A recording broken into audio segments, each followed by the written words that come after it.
Adapun surat dari Ketua Pengarah Immigration Malaysia yang diterbitkan pada tanggal 23 Juni 2020 yang lalu bertajuk Prosedur Terkini Kemasukan Warga Negara Asing ke Malaysia bagi Ekspatriat, Pelajar Antarabangsa, dan Lawatan Perubatan.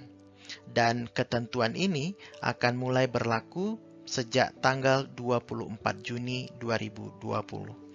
Apa yang termaktub di dalam surat ini dapat dilihat sebagai juklak atau petunjuk pelaksanaan dari pengumuman yang telah dibuat oleh Menteri Kanan Pertahanan pada tanggal 19 Juni yang lalu, terutama terkait dengan 3 kelompok warga negara asing. Yang pertama ekspatriat, yang kedua pelajar, dan ketiga mereka yang melakukan lawatan untuk keperluan pengobatan.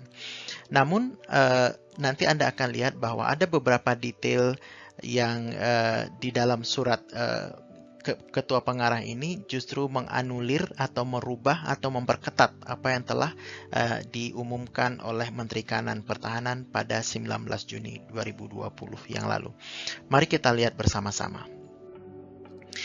Surat ini diawali dengan pernyataan bahwa mesyuarat atau musyawarah menteri-menteri pada tanggal 17 Juni yang lalu telah bersetuju membenarkan warga negara asing untuk kategori berikut masuk ke Malaysia tanpa perlu memohon kelulusan daripada Jabatan Imigresen. Artinya tidak perlu approval, persetujuan dari Jabatan Imigrasi.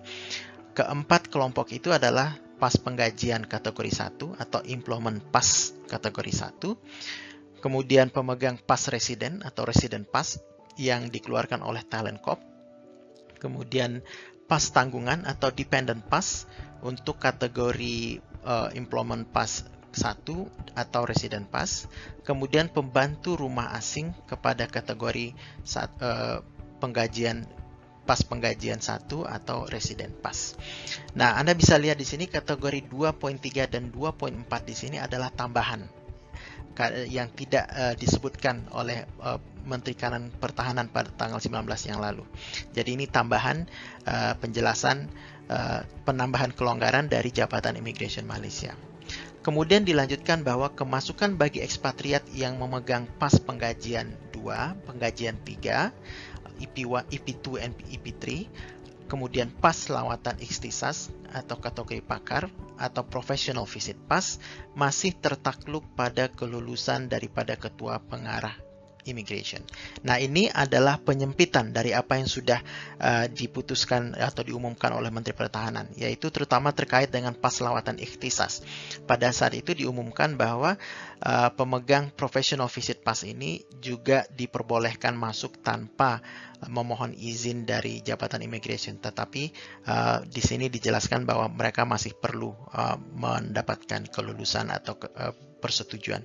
Demikian pula terkait dengan kemasukan pelajar, siswa, mahasiswa, dan pelawat untuk pengobatan.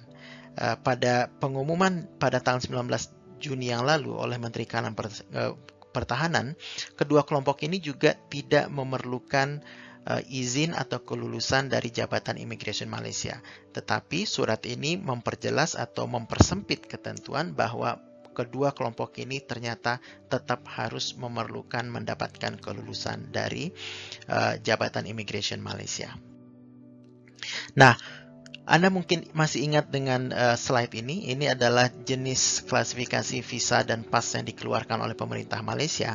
Nah, kalau kita lihat dari semua kategori ini, maka mereka yang mendapat kelonggaran dari Jabatan Immigration Malaysia adalah jenis visa atau pas yang dilingkari dengan warna merah ini. Yaitu pertama turis visa, tapi turis visa untuk kunjungan pengobatan saja, sementara turis biasa untuk jalan-jalan belum diberikan kelonggaran. Kemudian student visa, kemudian resident pass, kemudian employment pass kelas 1 atau kategori 1 EP1, kemudian dependent, tapi dependent ini hanya dependent dari EP1 saja atau dependent dari resident pass. Kemudian foreign domestic helper FDH dari EP1 saja atau dari resident pass saja.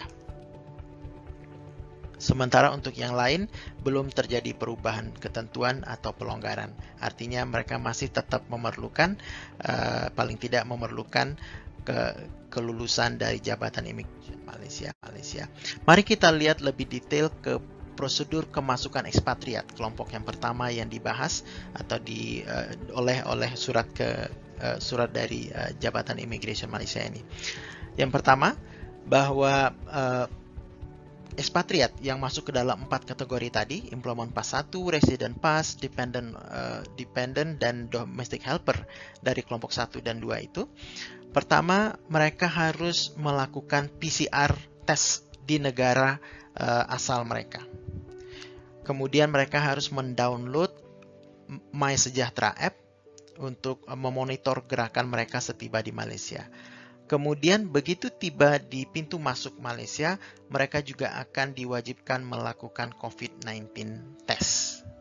Nah, jadi ini juga salah satu pengetatan daripada pengumuman pada tanggal 19 Juni. Pada pengumuman dari Menteri Pertahanan 19 Juni dikatakan bahwa apabila sudah melakukan tes di negara asal, tidak lagi dilakukan tes di Malaysia.